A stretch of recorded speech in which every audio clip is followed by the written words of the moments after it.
Hello, everyone, and welcome to the finale of Omori. So, this is a bit of a beefy part, but we got to get through the ending of the game, so that's pretty normal around here. So, we have one last story sequence to go through before the final boss. Ah, And for those that weren't interested in this commentary at all, it's okay. It can't hurt you anymore after this part. Yeah. Again, it has to be emphasized and stressed. You need to play this game for yourself. If you haven't already. And I think in retrospect, watching a commentary over this is doing yourself a huge disservice. Well, Because this is something you need to. You could have just told me I'm lazy for not playing the game up front. No, Ted. Yeah. and here we have a rare glimpse of Aubrey in her natural habitat without the green hair. Pink hair. Pink hair, whatever. Well, one's green, one's pink. I don't know why I said green. Okay, I think I was crossing my wires in my mind with another character that I associate with delinquents and like anime. Anyway, Well, it's something that I mean, you find out here, not here specifically, but we're going to get a bunch of segments now where we're going through like different points of our life. We're basically reenacting scenes from the photographs in a photo album. And I think the one where they're outside in the rain, if you speak to Aubrey, she mentions that she was thinking of dyeing her hair pink. So it's not so much of a delinquency symbol, at least in the context of here, but it's more like something that she's been thinking about for a while. Unfortunately, she never got around to it until she started the whole delinquent bit. So Yeah, so as far as we're aware, it might as well just be like, that's her rebellious color. yeah, that's probably what everyone around her thinks too. Is this sequence with the toy box entirely in Sunny's head? Or did he actually go to this toy box? He's actually in front of the toy box in his house, yes. So they just let him go home after going to the hospital? Well, no, okay, never mind. I misinterpreted what you said. No, this is all in Sunny's head. Yes. Yeah. I knew the memories and stuff and the running down the road, but I didn't know the symbolism of the violin coming back together. If he still had that violin hidden someplace or whatever. Well, But he does. he does, yeah. He found it. He found it at the end of the last part.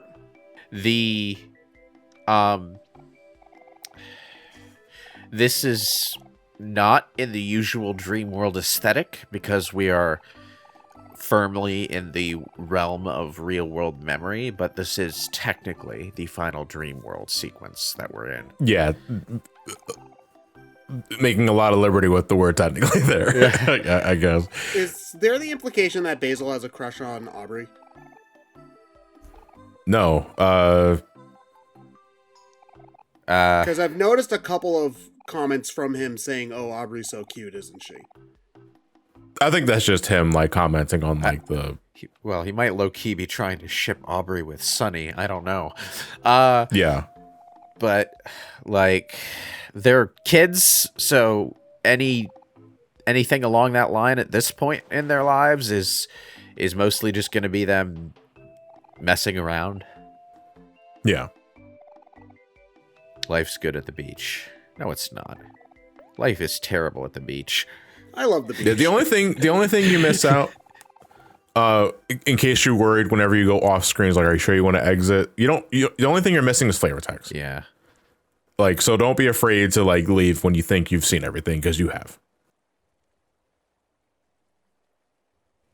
Okay. At this point, you're hard locked into the ending of this route. Yeah. At this point. Well, one of the two endings, anyway. Yeah. Yes. You get to decide whether or not to tell the truth. Effectively. In some regard, we'll get there. So you don't. We'll get there. Okay. When it happens, All right. and we can elaborate afterwards, because saying it now gives away where this goes. All I know is that everyone's going to be in need of some serious therapy after this. Yo, they should have gotten some serious therapy 4 years ago. Well, yeah. Oh, right. What I was mentioning at the end of last part. I don't know why therapy was the trigger word for that. But so going back into whether or not like the parents knew like the actual cause of death, and that's like, I think that there's no way they didn't. Like, there's no way they had to have known. I No, have because- a suspicion regarding that, and that is that the father figured it out, or at least figured out the broad strokes, and the mother did not believe him. Which will cause them to split, yeah, and that sort of thing. Yeah. Yeah, that's again, this is all stuff that you definitely have to kind of put together yourself, which I like in some instances. There are definitely, especially for details like this that aren't critical for the main story. Sometimes with details that are critical for the main story, it can work. But Leaving some ambiguity is sometimes an effective narrative choice. Yeah. yeah, because not only is it more satisfying, it hits pretty hard when you figure it out that way, kind of retroactively. An example I can think of is in Shin Megami Tensei 4. Effectively, this is minimal spoilers. It's not. Also, the game's fucking 10 years old. Minimal spoilers, but you effectively learn, if you piece together some background information in Shin Megami Tensei 4, is that the game is effectively the continuation of what would have been a different Shin Megami Tensei game, where there's like an alternate world where the previous hero chose chaos, the alternate world where the previous hero chose law, so on and so forth. That is then spelled out for you explicitly in Shin Megami Tensei 4 Apocalypse, and it's far less satisfying when they basically just spell it out for you that way. Yeah. I mean, there's something to respect about like a story deciding to go cut and dry with its conclusion, to leave nothing up in the air. Like, this is the story I want to tell. This is the ending I want to tell. Oh yeah, no, of course. It's almost like you have to evaluate each piece of media critically and on its own terms. That's stupid and dumb. Because, like, more so then than now, I was not really a fan of the ambiguous ending, because like back then I used to chalk that up with like the writer couldn't be asked to make an ending, so they left it up to us on that sort of thing. I always took it like back then as a sign of laziness. Like, that's a very immature viewpoint though, and I realize that now. Yeah. The only thing I really hate about ambiguous endings nowadays is the discourse around it. Yeah, it's also, one of those things that you have to, if you're doing it consciously as a writer, because again, it's one of those things, it's not necessarily laziness. I mean, I guess it can be laziness if you're an actual hack. But a lot of the times you're doing it deliberately. It's a lot harder to do it deliberately and have it be satisfying than to spell it out. That's why most stories do spell it out. Well, Yeah. the thing about an ambiguous ending, or a loose end in an ambiguous ending, is that you have to do it with purpose, and it has to leave you with a certain kind of feeling. This is an odd example to bring up in this context, but The Lord of the Rings ends at the Grey Havens.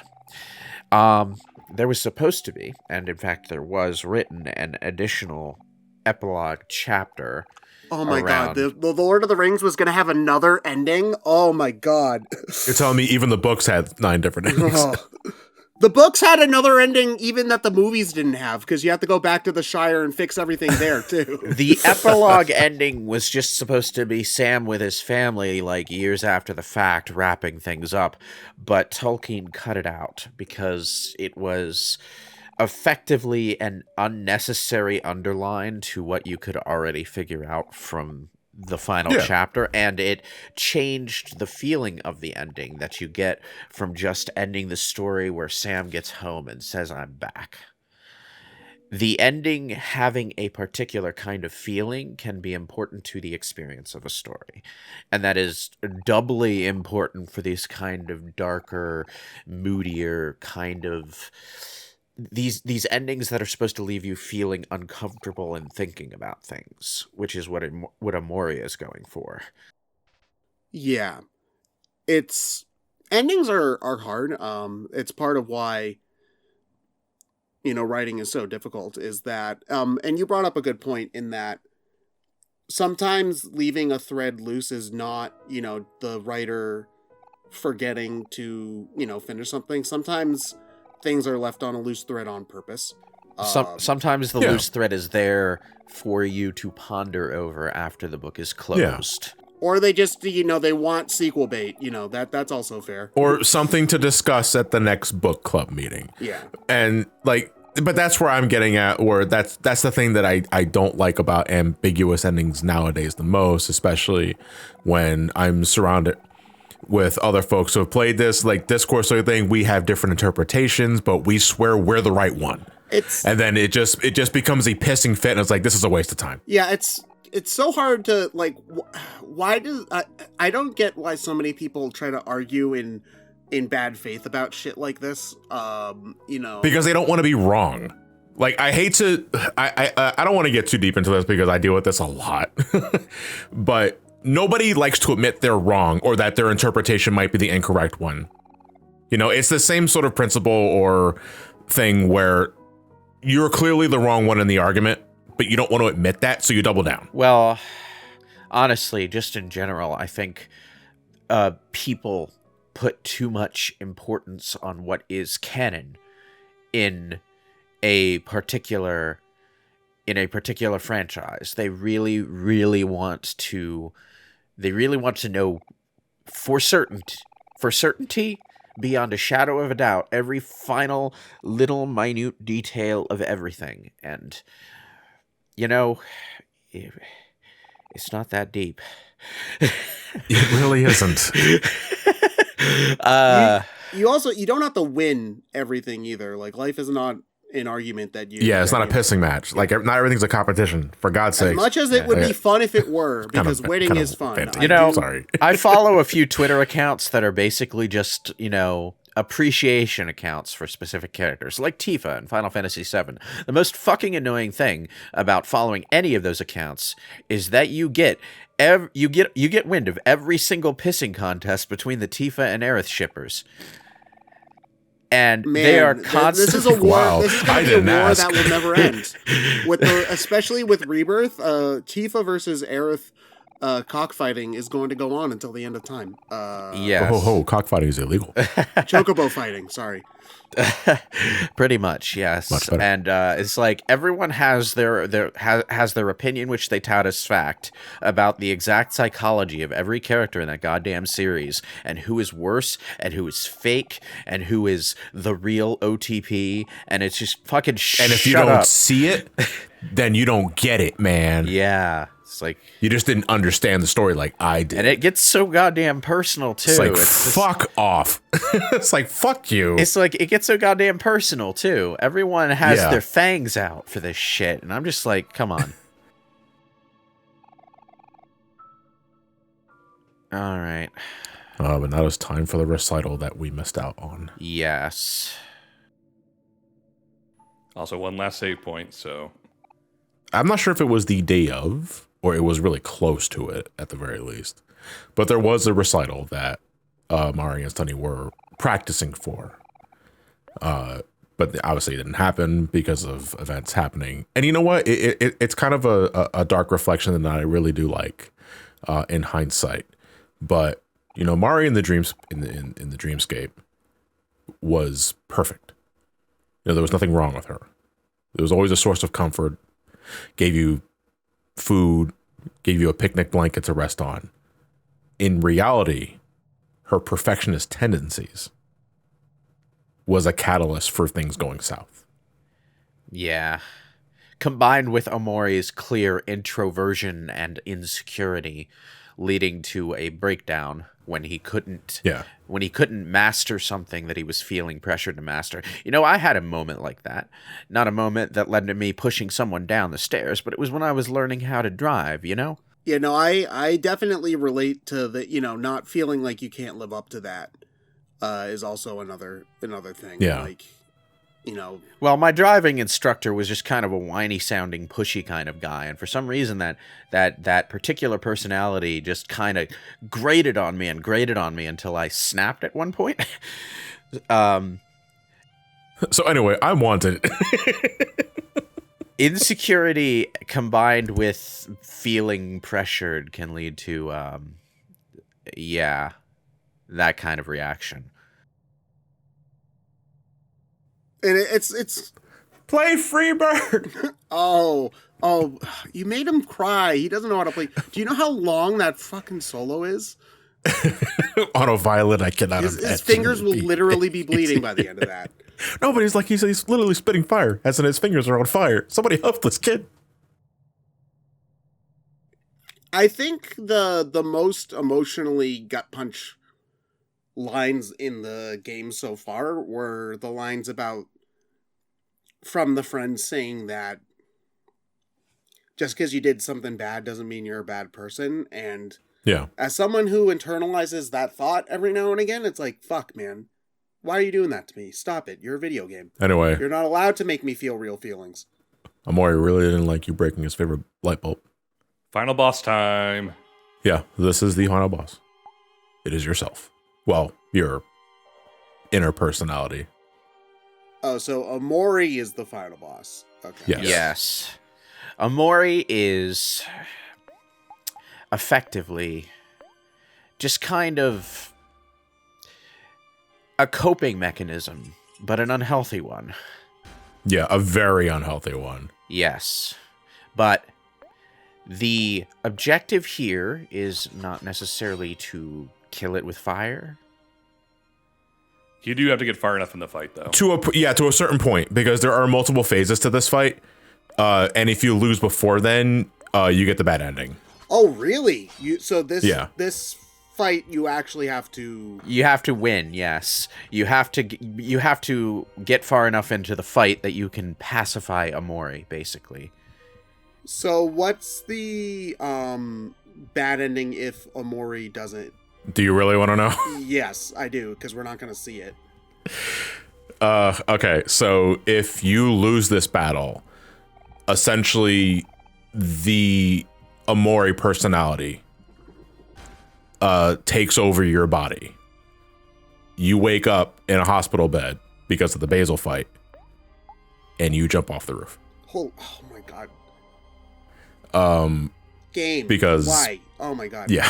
And do the credits roll? You can't go back and the credits roll. You don't go back and get a chance. I mean, you can just load a save file, sure, but does the game not save when you finish it? I don't think it does. Okay. But yeah, if you lose this fight before you get to the point of no return, you will get the bad ending. The mental feat that Sonny needs to achieve through this fight is effectively pacifying the part of him that Omori represents so that he can take control of his own life and face what he did. Yeah. Oh god. In a pure gameplay sense, if you want to know if you've done it, so you remember in the Dreamscape when Omori loses all of his HP, you are essentially given a second chance for at least an additional hit, and it says Omori did not succumb. That plays into this fight too, but when you get to the point where it says Omori will not succumb, you're in the clear. Yes. But you have to knock him out at least, I think, 3-4 times to get that far.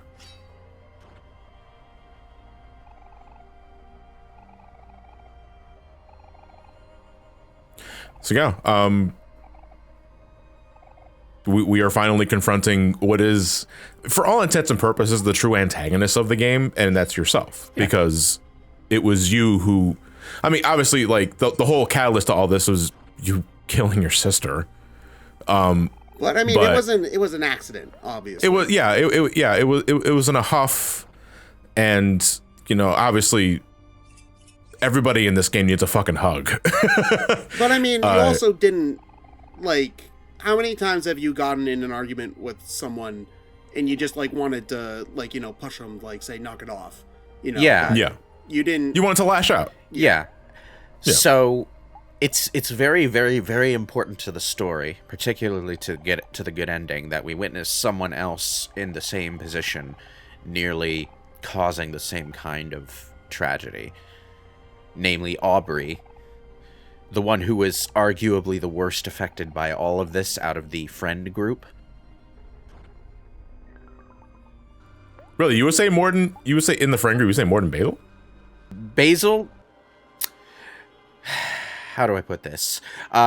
Basil and Sunny are both exempt from that measure because they are the cause, not the effect. Yes. So- Okay. Good point. But Aubrey was the one out of the others who was hit hardest, arguably, because A hero too. Yeah, because that's his girlfriend who died. Well, yeah. but psychologically, Hero was in a better starting position, so he was able to. He got if you talked it's more flavor text you get from talking with Kel and the real life stuff, but you get a better understanding of how Hero initially dealt with it, and the answer was not well at all. Yes, but he was able to come back from it easier because True he enough, was yes. in a better psychological position to start with, whereas We also don't see any of that either. Whereas Aubrey has been sort of in a self-destructive spiral ever since, and only has just started to make sense of things.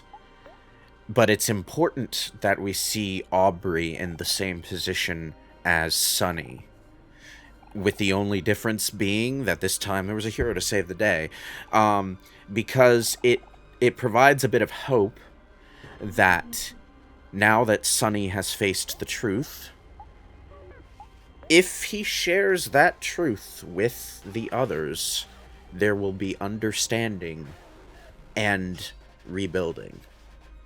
Like, it will... Assuming they are wanting to rebuild after that, and that's kind of the fear. That's the fear that they're talking about. That's right the now. fear, and that's what Omori in this fight is using against you. Yes. It's like, do you honestly think you're still going to be friends if they found out the truth? Yes. And he's hammering in constantly. It's better off if you just die. Take the secret All to your friends grave and all loved that. Mari, and you killed her. Like, this is all of your fault. So it is just better off if you just perish, like, in a sense. He even says that Basil would be a better off without you, and given how hard Basil disassociates and tries to like deny that Sunny actually did this, that it is twisted, but it's a valid fear. Yeah. Although clearly in the moment Basil chose Sunny over Mari, he just kind of cracked in the process. Yeah. Again, it's all those details that you can infer for yourself, like just by reading dialogue and that sort of thing. I just wish there was a little more screen time on Basil. Yeah, it would have helped. The Omori route, in case you couldn't tell, is just your character just completely remaining within their shell and never facing anything at all. Yeah. So, yeah. That also has a very depressing ending too. What happens in that ending? You kill yourself. Oh. Yeah, it reaches a breaking point. You can't take it anymore, and you kill yourself. You go full Lisa, yeah. The Yeah.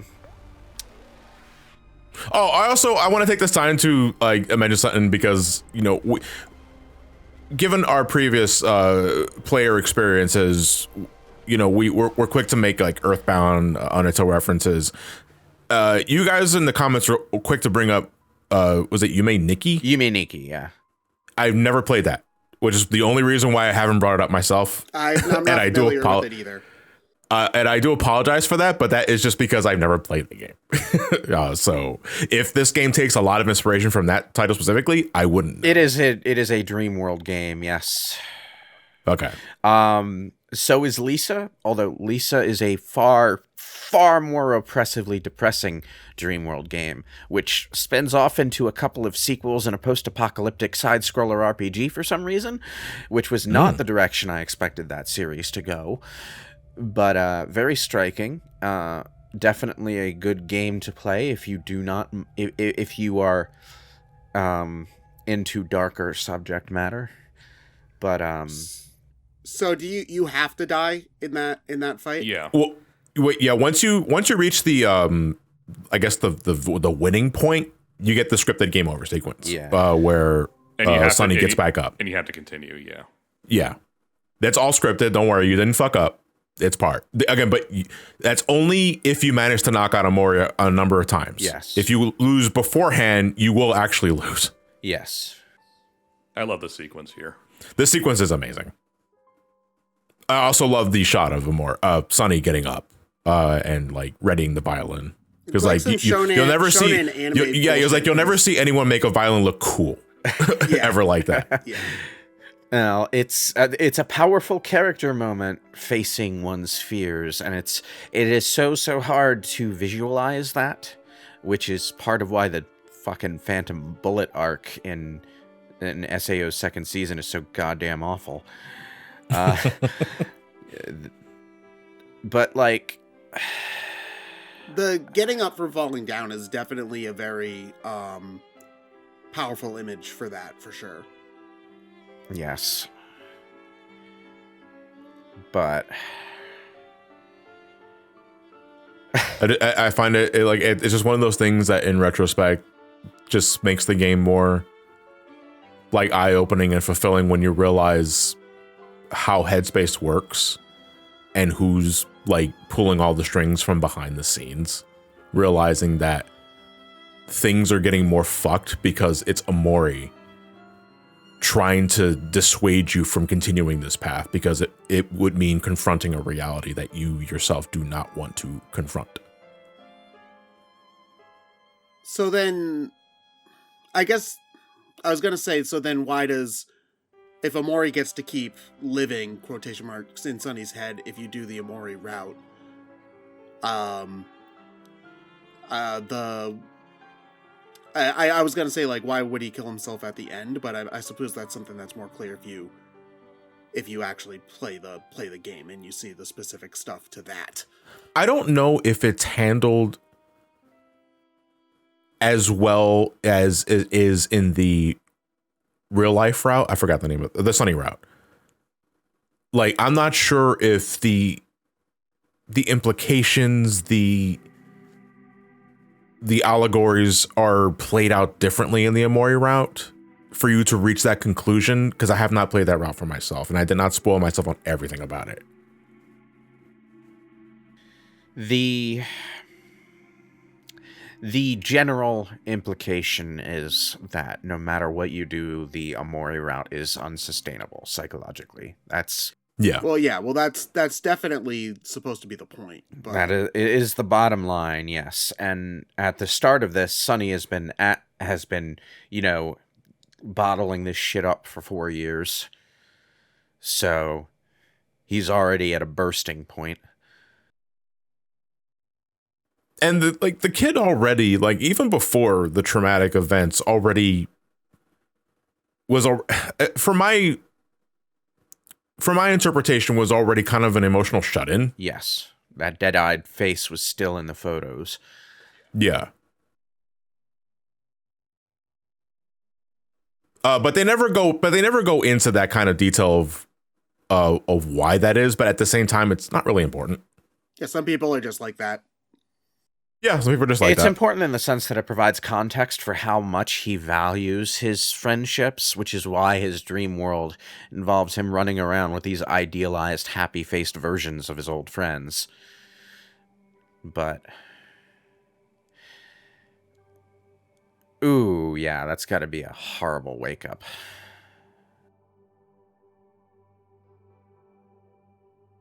Finally confronting the things you didn't want to for the longest time, and then you wake up and then realize, "Ow, my eye." Yes, that is going to be hurting like a bitch for a good few days at least. And then it's going to start itching. Hey, but think about it this way. He gets a cool pirate patch. Yo, let's go. Worth it.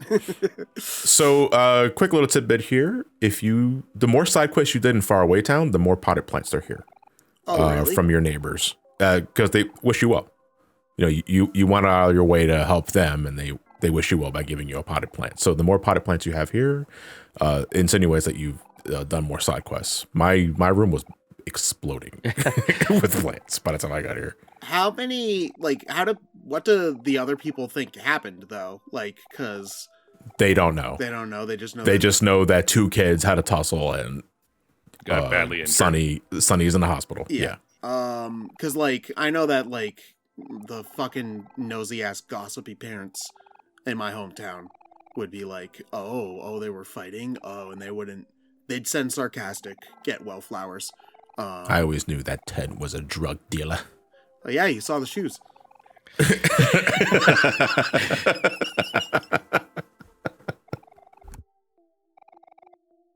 Okay. Is Basil also in the hospital? Yes. Okay. Yes. Our last little objective is to go see him. You look in the mirror, and you're beaten up, but something isn't there anymore. Is the thing behind you in the mirror every single time you look at it in the real world? No, correction, Lewis. Something's still there, but it's on your left side. To answer that question, Ted, the only time it's like always there every time you look in the mirror is very close to the end.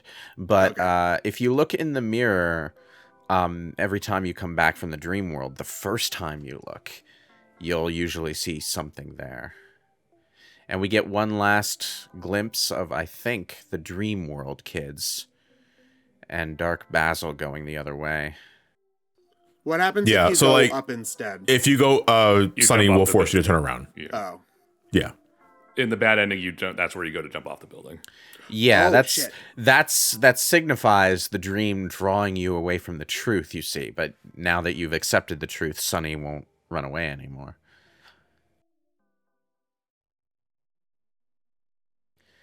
Whew. Do you remember like 20 parts ago we were fighting photorealistic rabbits?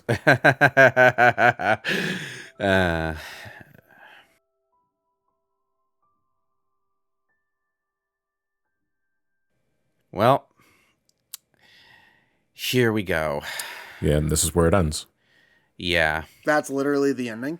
Yeah, we do not. That's where it ends. We do not get to see what happens after he divulges the truth, because the important part is that he did. And whatever comes after, comes after. That's what fanfic's about. Or Damn. the manga adaptation that's happening. You're not wrong on both counts, but You see, so I also learned about the manga adaptation. Do you think they'd continue on from there? I don't think they would. I think it'd end the same way. It's just Probably. like in printed form. But we'll have to see. I'm curious as to how they'll actually adapt it. Yeah, I mean, I'm gonna pick it up. Fuck, man. This game's a lot. this game is a lot. And like I say, it is very important, that scene at the lake. Because that is the one thing that, you know it's going to come up in the conversation that comes after this. Oh, there's Toby Fox in the credits right there. We're right. Yeah, because I think they contributed music Yeah. towards this game. Yeah. You just hear the Battle Tower theme from Pokemon Sword and Shield out of nowhere. Oh, okay. Well, I'm proud of you. See, you went to Pokemon Sword and Shield, and the Megalovania was right there. Proud of you. But yeah, this is one of my favorite RPG Maker games. It's so well done for the most part, and it's fun to play too, even the real life sections where you just kind of faff about and just do chores for people. It's interesting just to kind of go around and see how the dichotomy for me works. But So do you show off the extra ending? extra bit? Yeah. Yeah, I got the extra bit. Okay, cool. Yeah, because I implore everyone to go for this one. So this scene right here that you're seeing, you only get if you were Watering the plants. watering Basil's flowers in Headspace every day. there's a very distinctive like dee kind of sound that plays throughout the game, and I just want to point out that it's very, very effective at being creepy. Oh, I get it now. Watering Basil's flowers is the player's way of expressing forgiveness toward Basil in spite of their negative feelings. It's like a catchy in Persona 5 Royal, and that slight bit of alternate ending that you get if you pick certain dialogue options about a catchy. So that was very heartfelt until Ryan ruined it by taking a picture, and that capture taken just took me out of it completely. Start over. So yeah, for getting the good ending though, we get the good screen. Oh. Sonny looking as expressive as ever, but he's in a much better headspace now. I get it. Yeah. I kind of wish I wish they kind of went the extra mile, and the black light ball's not there anymore. So it's just OMRI. Omri. I'm not sure Omri. I get the symbolism behind the light bulb specifically. Like, The light bulb represents everything that he's been bottling up. oh, okay, it's all inside there. Okay. Yeah, because remember the thing that happens before we start for everything start going foobar is us taking that light bulb and shattering it. Yes. Yeah, I definitely got that. So like, I got that Yeah. there was symbolism behind it, but like, I didn't. I think the other part of that is that the ultimate fate of any light bulb is to blow out. Yeah. And you will not convince me that Omori is not fighting us because that wasn't his favorite light bulb. Who has It's like, an I really like attachment that to a light bulb, and now you have to die. It's fluorescent too, man. Get over it. I mean, yeah, this is definitely something I feel like I would need to play to like fully. Yeah, you've seen all of the big points, Yeah. but I still think you are missing a lot of nuance. Yeah, no, I definitely. So feel I like think there is still a benefit in playing the game for yourself. I don't know if I'm ever going to play the Omori route though. Like, if I'm being real, It's hard to go back to a game and willingly choose. and I know that's kind of strange for me, isn't it? Because like I go back to Undertale, and to me that game is at its best when you're doing the true pacifist route. Yeah. Because I love the story beats, I love all the character interactions, and despite all of that, I still did a genocide route. Well, that's kind of. I guess that's why in Undertale doing the genocide route ruins your save file permanently, because you let your curiosity for, oh well, what happens, let you fucking murder everybody, and Toby Fox is just like, well, I'm not gonna let you forget that you killed everybody just to see what would happen. Yeah, but I can always edit the files though. Oh, fuck you. Yeah, so like, yeah, it definitely seems like I would, if I were to do this, I would play the Omori route first.